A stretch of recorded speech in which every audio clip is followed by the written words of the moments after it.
One of the people who dreamed ESPN into existence, William F. Rasmussen, has died at age 93 from Parkinson's disease. Bill, who along with his son Scott co-founded ESPN based on a desire to watch Connecticut sports on TV. We're told a 24-hour sports network would never work, but they persisted.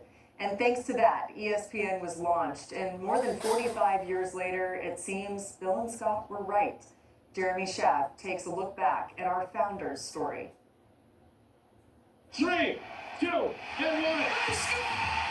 We love sports. Unbelievable! Because sports are all about stories. Hey, Brad, this place is going wacky!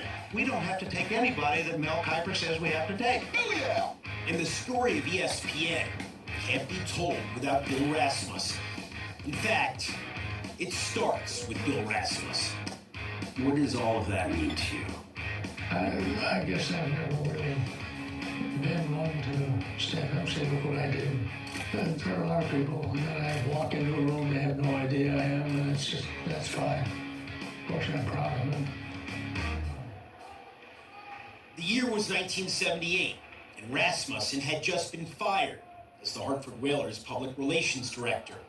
With no job and a family to support, he started thinking. I guess I'd always been a sports fan. So something in sports was going to happen.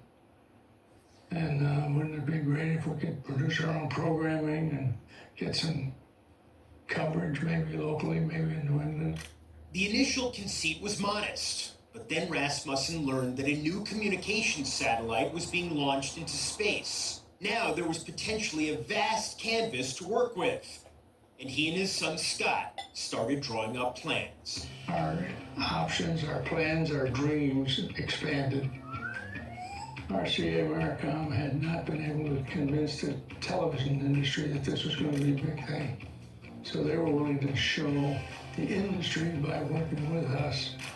With his big idea in mind, Rasmussen was able to reserve a portion of the satellite's capabilities. But he didn't have the capital to complete the transaction or to build the network he envisioned. So he started looking for partners. But to secure the funding, you had to make a deal. What was the deal you guys struck? They would provide the money. He started on, he said, we take 80% of your company and we'll give you all the money you want. Now make that 85. That was tough to take. If I didn't give up the control, we would have lost the idea.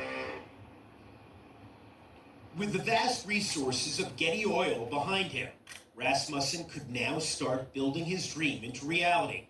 He broke ground on a headquarters, not far from his home in central Connecticut.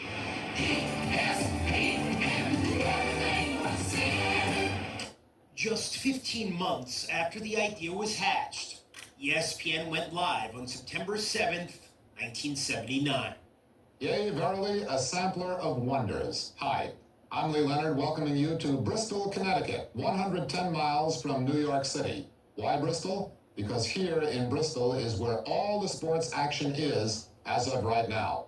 What did you think at the moment Lee Leonard came on the air?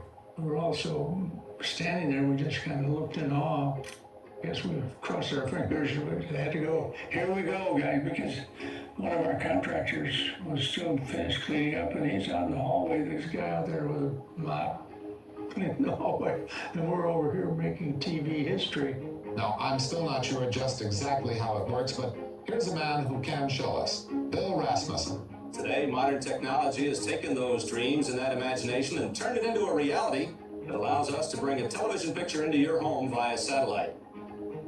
From those beginnings, ESPN would shape the landscape of sports television. Thanks for letting SportsCenter flow. We gotta do it again. What was it like for you to watch as its creator, as ESPN grew the way that it did? It confirms that optimism that if you keep asking questions, some interesting things happen, but of course I'm proud of ESPN. Who wouldn't be? We want to give our deepest condolences to the Rasmussen family and also thank them for their contributions and commitment to sports and fans.